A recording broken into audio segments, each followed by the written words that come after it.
Good morning friends. ETF business school में आपका स्वागत करता हूं। फ्रेंड्स, ये स्किल्स बेस्ड लर्निंग प्रोग्राम है। ईटीएफ बिजनेस स्कूल के अंदर ईटीएफ का मतलब एक्सचेंज ट्रेडेड फंड के बारे में आपको बताया जाता है कि किस तरीके से ईटीएफ में आप इन्वेस्टिंग कर सकते हैं। ठीक है, विद द रिस्क मैनेजमेंट। तो ये पूरा एनालिसिस एंड ट्रेनिंग प्रोग्राम है। आप इसमें ये समझ सकते हैं कि ईटीएफ का मतलब क्या है और ईटीएफ एक इन्वेस्टिंग का अच्छा व्हीकल कैसे है। स्टॉक मार्केट के अंदर ये सेफेस्ट व्हीकल हो सकता है यदि आप प्रॉपर रिस्क मैनेजमेंट के साथ इन्वेस्टिंग करते हैं। तो इसके अंदर आज का जो बहुत ही इंपॉर्टेंट टॉपिक है कि कौन से फैक्टर्स हैं जिन्हें इन्वेस्टिंग से पहले ध्यान रखना है। देखो, इन्वेस्टिंग एक साइंस है। ठीक है, investing is an art and science, जो आर्ट और साइंस का कॉम्बिनेशन है। इन्वेस्टिंग का मतलब सिर्फ ये नहीं होता कि आपके पास पैसा है और आपने लगा दिया कहीं। ठीक है, इसके पीछे इसके पीछे बहुत कैलकुलेशंस चलती है। इसके पीछे मैथमेटिक्स चलती है, स्टैटिस्टिक्स चलती है, साइंस चलती है, आर्ट्स चलती है। तो इन्वेस्टिंग को हमने एक आर्ट्स प्लस साइंस भी कहा है। ये कैसे है, देखो। जैसे compounding is a science, compounding एक साइंस की तरह है कि छोटा सा पैसा जब धीरे धीरे करके जमा होता है तो वो कितना कंपाउंडिंग होकर कितना बड़ा हो जाता है। तो इसको यकीन करना भी बहुत मुश्किल है। यानी कि आप यदि धीरे धीरे करके इन्वेस्टिंग करते हैं और आपका पैसा इतना ज़्यादा हो जाए कि आप उस पे उसको सोच भी नहीं सकते, तो इसका मतलब है कि ये पॉसिबल कब है। ये साइंस यानी कि कुछ ऐसे प्रिंसिपल्स हैं जिन प्रिंसिपल्स को आपकी जो इन्वेस्टिंग जर्नी है, यानी कि इन्वेस्टिंग है, जो फंड्स आपने लगाया है, इन्वेस्टिंग किया है, उस फंड्स पे कितना काम होता है, जिसकी वजह से ये फंड एक बहुत बड़ा फंड बन जाता है। ठीक है, उसमें टाइम वैल्यू ऑफ मनी भी है कि टाइम वैल्यू यानी कि समय के साथ साथ ये कंपाउंडिंग होता है। अगर आप समय इसके अंदर नहीं देंगे तो ये कंपाउंडिंग नहीं होगा, क्योंकि कंपाउंडिंग में टाइम का एक बहुत ही इंपॉर्टेंट रोल होता है। एक प्रिंसिपल होती है कैपिटल, जो कैपिटल आप इनिशियली लगाते हैं। दूसरी चीज है टाइम। टाइम इसके अंदर बहुत ही इंपॉर्टेंट है। और जो रेट ऑफ इंटरेस्ट है, जिस इंटरेस्ट के साथ ये कंपाउंडिंग हो रहा है, यानी एनुअल इंटरेस्ट हो सकता है 10% हो, 12% हो, 15% हो, 20% हो, 30% हो। जो भी परसेंटेज होगा, जिस परसेंट को लेके ये कंपाउंडिंग कर रहा है, वो भी एक इंपॉर्टेंट रोल है इसमें। ठीक है, तो कौन कौन से ऐसे फैक्टर्स हैं जो इन्वेस्टिंग से पहले हमें ध्यान रखना चाहिए। आइए चलते हैं, हम वन बाय वन करके समझते हैं। देखिए फ्रेंड्स, सबसे पहला फैक्टर है अंडरस्टैंड योर फाइनेंशियल गोल्स। सबसे पहले आपको अपना फाइनेंशियल गोल को समझना पड़ेगा कि आपका फाइनेंशियल गोल क्या है। जैसे आप 1 मिलियन करना चाहते हैं, 10 मिलियन करना चाहते हैं, या फिर 100 मिलियन करना चाहते हैं, यानी आपका एक गोल होना चाहिए। ठीक है, सपोज हम 10 मिलियन करना चाहते हैं तो हम जिस गोल को हमने सेट किया है, हम उसके हिसाब से ही एजुकेशन ले रहे हैं और दूसरों को एजुकेशन दे रहे हैं। ठीक है, 10 मिलियन यानी कि 1 CR। आप आगे चलते हैं। दूसरा फैक्टर है नो योर रिस्क टॉलरेंस। देखिए, होता क्या है कि रिस्क हमेशा बना रहता है। अगर स्टॉक मार्केट की बात करेंगे तो कोई अगर ये कहता है कि 100% रिस्क फ्री है, तो इसका मतलब ये स्कैम है। कोई भी चीज होगी, अगर 100% रिस्क स्टॉक मार्केट के अंदर कहीं पर भी नहीं होता, किसी भी एरिया के अंदर नहीं होता, स्टॉक मार्केट के अंदर रिस्क हमेशा रहता है। हाँ, ये हो सकता है कि रिस्क मैनेजमेंट के थ्रू आप अपने आप को सेफ कर सकते हैं। तो रिस्क जो टॉलरेंस आपकी कैपेसिटी है उसको आपको समझना पड़ेगा कि आपने जो पैसा लगाया है, सपोज 10% अगर वो माइनस हो जाता है या 15% हो जाता है, तो क्या आप के अंदर रिस्क टॉलरेंस है कि आप उस वेट कर पाओ। ठीक है, मार्केट के अंदर अगर मार्केट नीचे की तरफ गिर रही है, तो क्या आप उस रिस्क को, यानी कि उस सिचुएशन को क्या आप फेस कर पाएंगे। तो रिस्क टॉलरेंस एबिलिटी आपके अंदर होनी चाहिए। तीसरी चीज, बेसिक स्टॉक मार्केट नॉलेज। देखो, हमने जो वीडियोस बनाए हैं ईटीएफ के ऊपर, आप उन वीडियोस को आप लर्न कर सकते हो। बेसिक जो फंडामेंटल है आपका स्ट्रांग हो जाएगा। इस चीज़ की गारंटी है कि ये आपका जो नॉलेज है आपकी ईटीएफ के प्रति, वो बहुत ही स्ट्रांग हो जाएगी। आपको समझ में आ जाएगा कि कौन सा ईटीएफ अच्छा है, कौन सा नहीं है। ठीक है, तो हम सिर्फ अभी ईटीएफ की बात कर रहे हैं स्टॉक मार्केट के अंदर, तो बेसिक नॉलेज आपकी होनी चाहिए ईटीएफ के बारे में। उसके बाद जो फोर्थ आता है कंपनी फंडामेंटल्स, यानी कि अगर हम ईटीएफ की बात करते हैं तो उसके अंदर जो भी कंपनियां होती हैं, उनका फंडामेंटल्स आपको समझ में आना चाहिए कि इन कंपनीज का फंडामेंटल बहुत स्ट्रांग है, इसीलिए ये ईटीएफ स्ट्रांग है। यानी कि आपको इंडेक्स देखना है कि ये इंडेक्स कितना स्ट्रांग है। जनरली अगर हम ईटीएफ की बात करते हैं तो हमें बहुत ज़्यादा फंडामेंटल को समझने की जरूरत नहीं पड़ती। अगर हम ओवरऑल, अगर हमें पता है, अगर हम उसके हिस्टोरिकल जो चार्ट होता है उसके हिसाब से अगर हम देख लें, जैसे गोल्ड बीज है, सिल्वर बीज है, एलटी गिल्ड बीज है, निफ्टी बीज है, पीएसयू बैंक बीज है, सीपीएससी है, आईसीसीआई बी 22 है, आईटी बीज है। तो ये जो जितने भी ईटीएफ मैंने बताए हैं, एटलीस्ट मतलब 10 ईटीएफ ऐसे हैं कि जिनका फंडामेंटल बहुत स्ट्रांग है। ठीक है, उसके ऊपर भी हमने एक वीडियो बनाई है, आप उस वीडियो को देख सकते हैं। Economic and market trends. Economic and market trend, देखो इकोनॉमिक एनालिसिस करना पड़ता है, मैक्रो इकोनॉमिक एनालिसिस हो या माइक्रो इकोनॉमिक एनालिसिस हो। अगर आप इन्वेस्टिंग कर रहे हैं कहीं पर तो आपको इकोनॉमिक एनालिसिस करना पड़ेगा और मार्केट ट्रेंड्स को समझना पड़ेगा कि कौन सी इंडस्ट्री में क्या चल रहा है। एफआईआई डीआईज किस इंडस्ट्री के अंदर इन्वेस्टमेंट कर रहे हैं, कौन सा सेक्टर ऐसा है कि जहां पर डिमांड है।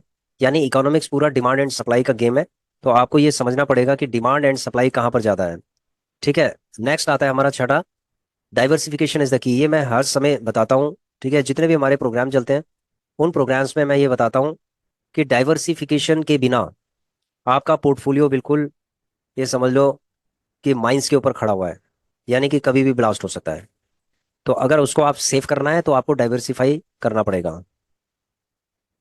जो इमोशनल डिसीजंस होते हैं उसको अवॉइड करना पड़ेगा अगर आप इन्वेस्टिंग करना चाहते हैं, क्योंकि इमोशनल डिसीजंस के थ्रू आप गलत डिसीजन ले सकते हैं। मार्केट नीचे की तरफ गिर रही है, आप डर गए, आपने लॉस बुक कर दिया और उसके बाद फिर मार्केट दोबारा से वहीं पर खड़ी हो गई, और उसके बाद आपका मोटिवेशन लो मोटिवेशन हो गया। जैसे अभी फॉर एग्जांपल मैं एक पीएसयू बैंक 20 का है, तो बहुत लोगों ने इसको 84 रुपये पे भी खरीदा था, उसके बाद ये समझ लो बहुत नीचे गिर गया था, 70 पे भी आ गया था लगभग। ठीक है, उससे भी नीचे आ गया था। तो पीएसयू बैंक 20 का जो डाउन ट्रेंड है उससे लोग डर गए थे, इमोशनल उन्होंने डिसीजन लिया और वो भाग गए। ठीक है, लॉस बुक करके भाग गया। अब अगर हम देखें तो दोबारा से पीएसयू बैंक 20 ने दोबारा से रिकवरी कर लिया और वो दोबारा से अपने सेम पोजीशन पे है। इसका मतलब है कि लास्ट 6 मंथ्स अगर जिसने पेशेंस रखा है सेम वहीं पर आ गया है। ठीक है, तो इमोशनल डिसीजन से कभी कभी हमें नुकसान हो जाता है। लॉन्ग टर्म विजन, जैसे कि हम बताते हैं कि लॉन्ग टर्म होराइजन होना चाहिए। यदि आप इन्वेस्टिंग कर रहे हैं तो आप समझ लीजिए कि 10 से 15 साल का आपका मिनिमम होराइजन होना चाहिए। स्टे इन्फॉर्म्ड एंड अपडेटेड, देखिए अपने पोर्टफोलियो को हमेशा रिव्यू कीजिए। आप इन्फॉर्म्ड रहिए कि किस तरीके की न्यूज़ चल रही है, उससे मार्केट में किस तरीके का इम्पैक्ट हो रहा है, और कौन सा इंडेक्स स्ट्रांग हो रहा है, कौन सा इंडेक्स स्ट्रांग नहीं हो रहा है। टेक्निकल इंडिकेटर्स को भी यहाँ पर आपको अपडेटेड रहना चाहिए कि हमेशा अपने पोर्टफोलियो को रिव्यू करते रहना चाहिए। टेक्निकल इंडिकेटर को भी आपको देखना चाहिए। फंडामेंटल आपने देख लिया एक बार, लेकिन टेक्निकली आपको उसको देखते रहना पड़ेगा, अपने आप को अपडेट करते रहना पड़ेगा। ठीक है। Choose the right platform broker, देखो ये जो चीज़ है ये हो सकता है कि पहला पॉइंट हो, ये 10th पॉइंट है। अगर आपका ब्रोकर सही है, आप अच्छे प्लेटफॉर्म पे काम कर रहे हैं, तो आपको लॉन्ग टर्म में फायदा होगा। और अगर आपका ब्रोकर सही नहीं है और वो बार बार चेंज कर रहा है, यानी कि कभी एएमसी को चेंज कर रहा है, कभी अपनी ब्रोकरेज को चेंज कर रहा है, तो इस तरीके के जो ब्रोकर्स हैं वो सही नहीं होते और वो सिर्फ लूटने का काम करते हैं।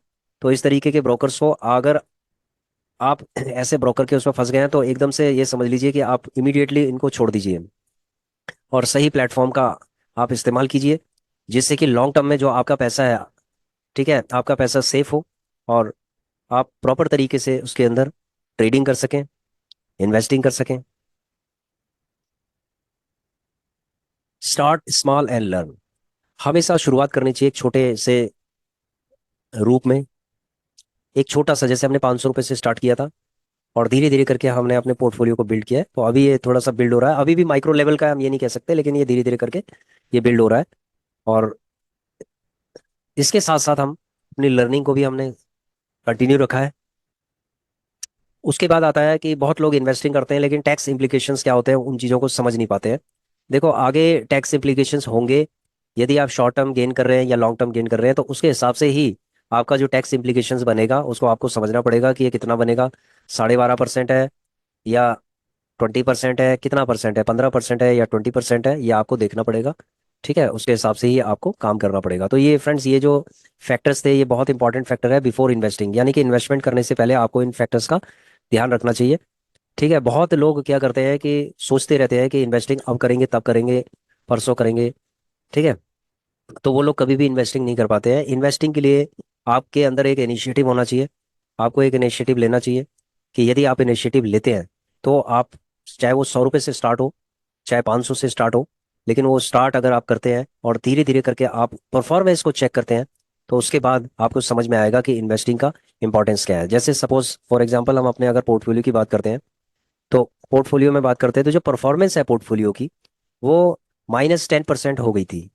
यानी कि -10% आप समझ सकते हैं कि अगर 3.5 का अगर आपका पोर्टफोलियो है, तो अगर 10% माइनस हो जाए तो यानी 35 माइनस हो जाता है, 35K माइनस हो जाता है। और दोबारा से जब ये अपने रिकवर जब ये करता है, तो रिकवर करता है तो यानी कि ओवरऑल जो PNL है वो अप्रोक्सीमेटली जीरो पे आ जाता है, यानी ये ब्रेक इवन पे आ गया है। तो इस समय ये 10% मतलब ऊपर इसने परफॉर्मेंस जो किया है वो ब्रेक इवन पे आने के बाद, ठीक है, आने के बाद अब ये कहाँ जाएगा ये पता नहीं है, लेकिन हाँ ये है कि -10% से ये 0% पे आ गया है। ठीक है, यानी कि ये 10% ये रिकवर कर गया है। अब ये आगे कितना रिकवर करेगा, क्या करेगा, ये आगे आगे देखा जाएगा कि कितना ये रिकवर करेगा। लेकिन अभी अगर हम समझें कि हमने रिस्क मैनेजमेंट किया हुआ है, ठीक है, रिस्क बना हुआ है, लेकिन हमने रिस्क मैनेजमेंट किया और हम रिस्क मैनेजमेंट कर भी रहे हैं। ठीक है, ये हमारी लर्निंग है कि इन्वेस्टिंग के साथ साथ हमें रिस्क मैनेजमेंट करना चाहिए। ठीक है, अगर मैं दूसरे पोर्टफोलियो की बात करता हूँ, तो यहाँ पर भी सेम चीज़ है कि ये 10-12% अगर ये माइनस था, 12% से ये लगभग अप्रोक्सीमेटली 1% के आसपास ये, यानी कि 11% ये रिकवर कर गया है। तो मार्केट ऐसी है कि जो नीचे जाती है ऊपर जाती है, कभी नीचे जाती है कभी ऊपर जाती है, यानी कभी बेरिश मोड पे होगी कभी बुलिश मोड पे होगी, तो ये चलता रहेगा। लेकिन आपका जो लॉन्ग टर्म होराइजन है, ये लॉन्ग टर्म होना चाहिए। ठीक है, बहुत ज़्यादा शॉर्ट टर्म नहीं होना चाहिए। अब हम बात करते हैं NGSL की। NGSL का मतलब है Nifty gold silver and LT गिल्डीज। अब देखिए, अगर आप देखेंगे यहाँ पर, तो ये लगभग 1.03% का इसके अंदर प्लस है। ठीक है, और अगर हम, ये 4485 के आसपास आ रहा है। और जो हमारा SWP था वो हमने कितना पुट किया था, जो भी हमारा इन्वेस्टिंग है उसके हिसाब से, तो यानी कि 3156 है। तो इसका मतलब है कि अगर डेटा के हिसाब से तो हम SWP कर सकते हैं, अभी स्टार्ट कर सकते हैं, NGSL के अंदर तो एटलीस्ट कर सकते हैं। ठीक है, लेकिन अभी हमें शायद 3 से 6 महीने हमें रुकना चाहिए, हमें देखना चाहिए मार्केट का कि मार्केट क्या अभी करने जा रहा है। क्योंकि अभी ये ब्रेक इवन पे आया है, और उसके बाद अभी आगे कितना जाएगा देखते हैं। अभी नेक्स्ट 6 मंथ्स तक अभी हमें चेक करना चाहिए। ठीक है, यहाँ पर अगर आप देखेंगे तो 3545 आ गया हमारा NGSL के अंदर, और यहाँ पर जो हमारा जो SWP है वो बन रहा है 1570 के आसपास। तो इसका मतलब है कि ये 1.60% का इसके अंदर रिटर्न है, यानी कि 1.5% से ऊपर का रिटर्न है। ठीक है, लास्ट 1 मंथ से 1 मंथ के आसपास, या लास्ट 2 मंथ्स के आसपास। ठीक है, तो अभी इसके अंदर SWP किया जा सकता है, लेकिन SWP अभी इसके अंदर करेंगे नहीं, अभी हम इसके अंदर वेट करेंगे। ठीक है,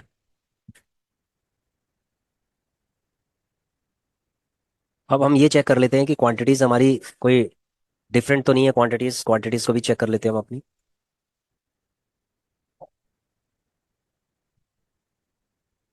निफ्टी भी इसके अंदर फ्रेंड से 225 की क्वांटिटी है, जो हमें अपडेट करना है। जैसे कि मैंने आपको बताया था कि आपने पोर्टफोलियो का अपडेट करना है, 225 हमने इसको कर दिया। ठीक है, 225 के बाद अब हम देखते हैं कि गोल्ड बीज का कितना है।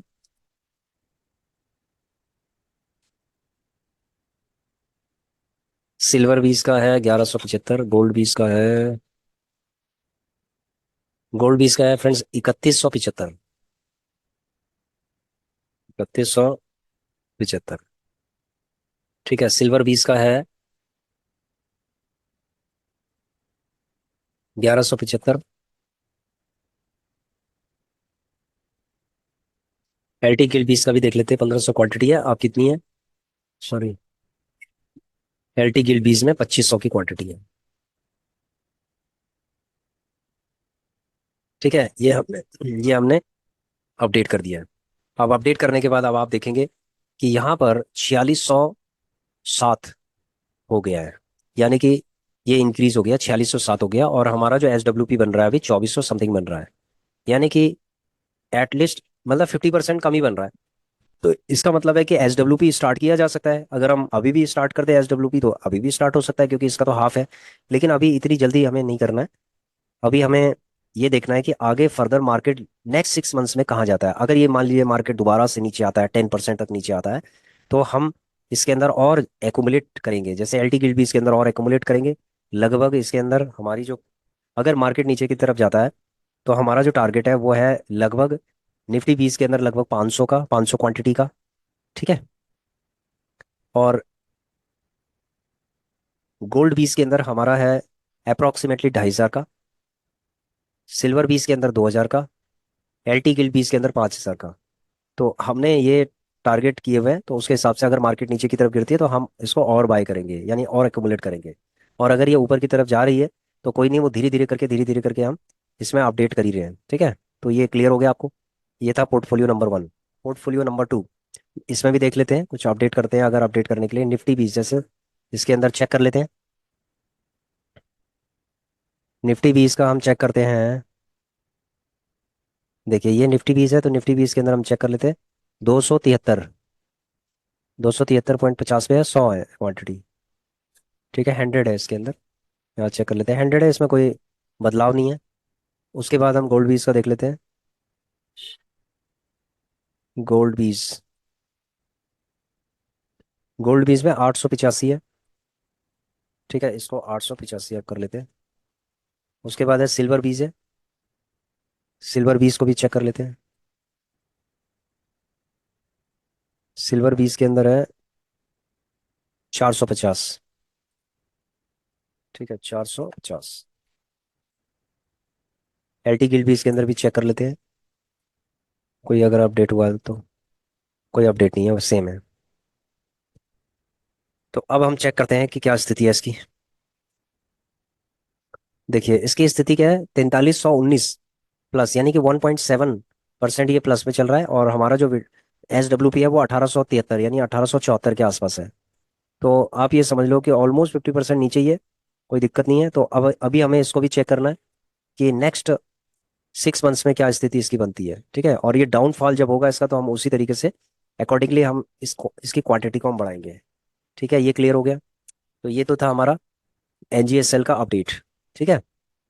जब हम इसमें से विड्रॉ करेंगे, सपोज ये वाला जो अमाउंट है, ये जब हमारा विड्रॉ होगा तो विड्रॉ का जो रिकॉर्ड होता है उस रिकॉर्ड को हम यहाँ पर करेंगे सेव। ठीक है, ये हमने एक शीट बनाई है। इस शीट के अंदर SWP का सारा रिकॉर्ड इसके अंदर जाएगा। ठीक है। और इसके अंदर जब ये रिकॉर्ड जाएगा, उसके बाद आप प्रेडिक्ट भी कर सकते हैं कि कितने ट्रेड्स में, यानी कितनी बार हम SWP करेंगे कि हमारा 1 CR का पोर्टफोलियो डेवलप हो जाएगा। तो पहले लगभग 100 एंट्रीज पहले होने दीजिए। उसके बाद हम आराम से इसमें फोरकास्टिंग या प्रिडिक्शन कर सकते हैं कि कितनी जल्दी हमारा पोर्टफोलियो 1 CR की तरफ हो सकता है। समझ गए फ्रेंड्स। तो जो हमारा SWP के बाद निकलेगा, जो फंड आएगा हमारा विड्रॉ होगा, उसको भी फर्दर हम SIP करेंगे, उससे भी हम SIP करेंगे। ठीक है, कहाँ SIP करेंगे वो भी आपको बताएंगे। तो ये डाइवर्सिफाइड पोर्टफोलियो है। ठीक है, ये अलग अलग जगह पे है, तो जो SIP उसकी होगी उसको हम अलग अलग डाइवर्सिफाई करेंगे हम। ठीक है, अलग अलग जगह पे हम लगाएंगे, तो वो हम बताएंगे आपको कि कहाँ पर क्या क्या कर रहे हैं। ठीक है।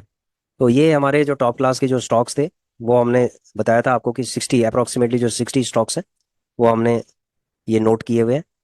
और ये जो स्टॉक्स हैं, ये टॉप क्लास के स्टॉक्स हैं। इनके अंदर ही हम, जब जैसे निफ्टी की दुकान होती है, इसी तरीके से हम इन स्टॉक्स की एक दुकान खोल सकते हैं। और एक तरीके की शॉप हो गई है। और इसके थ्रू भी हम एक रेगुलर इनकम कमा सकते हैं। जनरली क्या होता है, स्विंग ट्रेडिंग ही हम इसको कहते हैं, कि जब हम इन्वेस्टिंग करते हैं उसके बाद 6%, 6.5% के आसपास जब ये ऊपर चला जाता है, तो उसके बाद हम उसको विड्रॉ कर लेते हैं। ठीक है। तो वहां पर एक स्विंग जब बनता है, अच्छा स्विंग बनता है, तो उसको हम पूरा फंड को निकाल लेते हैं, क्योंकि फंड थोड़ा बहुत होगा, बहुत ज़्यादा फंड नहीं होगा। तो वहां पर हम अपना प्रॉफिट बुक करके हम निकल सकते हैं। ठीक है। इसी तरीके से जब हम बार बार इसी चीज़ को रिपीट करते जाएंगे, तो ये भी एक इनकम का एक अच्छा मॉडल बन सकता है। समझ रहे हो फ्रेंड्स। तो ये था स्टॉक्स का मॉडल। और SWP, जो SWP है वो भी एक रेगुलर इनकम का मॉडल है। और स्टॉक्स के अंदर भी हम एक इनकम का मॉडल बना सकते हैं। ठीक है। तो दो दो हमारे इनकम के मॉडल बन सकते हैं। एक तो ETF के अंदर बन सकता है SWP के थ्रू, और दूसरा स्टॉक्स के अंदर हमारा स्विंग ट्रेडिंग के थ्रू बन सकता है। एक्चुअली क्या होता है कि स्विंग ट्रेडिंग के थ्रू हम, ETF के अंदर बहुत ज़्यादा सक्सेसफुल नहीं होता ये स्विंग ट्रेडिंग के थ्रू, क्योंकि इसमें क्या होता है कि ब्रेकआउट कभी कभी होता है। इसके अंदर वॉलेटिलिटी बहुत कम होती है। अगर ये नीचे की तरफ जाता है तो इसको ऊपर उठने में टाइम लगता है, और अगर ये ऊपर मार्केट चल रही होती है तो वो नीचे गिरती नहीं है, मौका ही नहीं देती इन्वेस्टिंग करने का। तो इसीलिए इसमें स्विंग ट्रेडिंग करना बहुत मुश्किल होता है, एक दो ईटीएफ को छोड़ के, शायद उस पे लोग कर रहे होंगे। और जो बड़ा फंड लेके आते हैं उनके लिए तो हर जगह स्विंग ट्रेडिंग इजी होता है, क्योंकि जब वो एक एक सीआर का जब वो पैसा लगाते हैं तो उनकी क्वांटिटी ज़्यादा होती है, और वो एक एक दो दो तीन तीन रुपए पे भी निकल जाते हैं, एक एक दो दो तीन तीन दिन के अंदर। यानी कि अगर किसी की 40,000 50,000 की क्वांटिटी हो और वो 3 4 5 रुपए पे भी अगर निकल जाए, तो आप समझ सकते हैं कि स्विंग ट्रेडिंग उनके लिए कोई दिक्कत नहीं है, वो ईटीएफ में करें या स्टॉक्स में करें। लेकिन जिनके पास फंड्स कम है तो वो स्विंग ट्रेडिंग, अच्छा स्विंग ट्रेडिंग स्टॉक्स के अंदर कर सकते हैं। लेकिन यहाँ पर हम ये कहेंगे कि ईटीएफ से जो पैसा आप कमाते हो उसके थ्रू ही स्विंग ट्रेडिंग स्टॉक्स में करें, क्योंकि स्टॉक्स का कोई भी वो नहीं है, उसके अंदर रिस्क मैनेजमेंट में बहुत ज़्यादा नॉलेज चाहिए। ठीक है, फंडामेंटल्स प्लस टेक्निकल आपको लगातार स्टडी करनी पड़ेगी, और उसके बाद ही आप इनके अंदर इन्वेस्टिंग कर सकते हैं कि कहाँ पर लिया जाए, कहाँ पर इसको सेल किया जाए। तो उसके लिए आपको लगातार एक लर्निंग की जरूरत है अगर आप स्टॉक में काम करते हैं।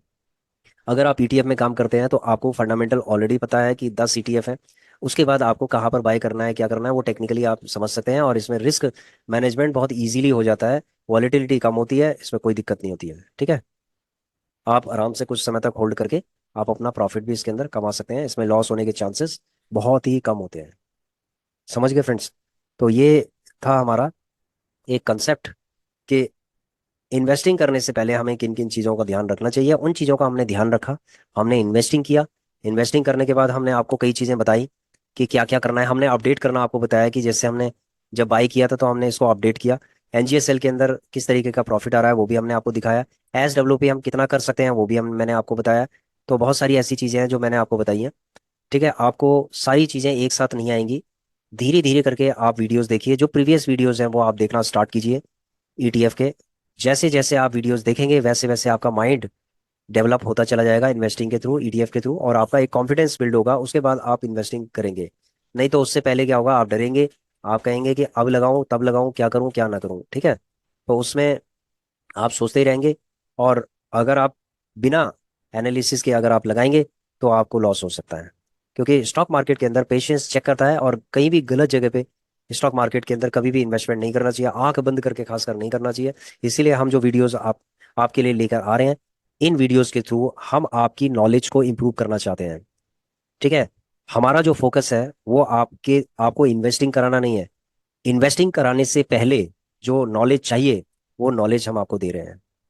अगर ये नॉलेज आपके पास है तो ये समझ लो आप कभी भी मार नहीं खा सकते, और आप हर महीने कम से कम 10 से 15 हज़ार रुपये, हर महीने 15 हज़ार रुपये तक आप रेगुलर एसडब्ल्यूपी कर सकते हैं। ठीक है, एसडब्ल्यूपी आप कर सकते हैं यदि आप एक लॉन्ग टर्म होराइजन के हिसाब से आप सोचते हैं और आप इन्वेस्टिंग करते रहते हैं। समझ गए फ्रेंड्स?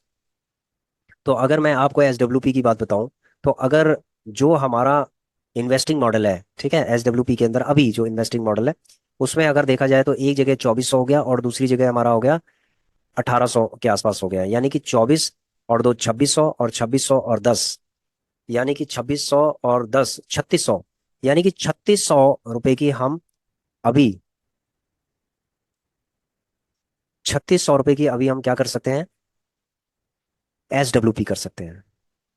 ठीक है, but 3600 is not sufficient, at least 10,000 की एसडब्ल्यूपी होनी चाहिए, तभी जाके हम कुछ आगे फर्दर हम कुछ एक्शंस ले सकते हैं और अपने जो फंड है 10,000 को हम री इन्वेस्ट कर सकते हैं। समझ गए फ्रेंड्स?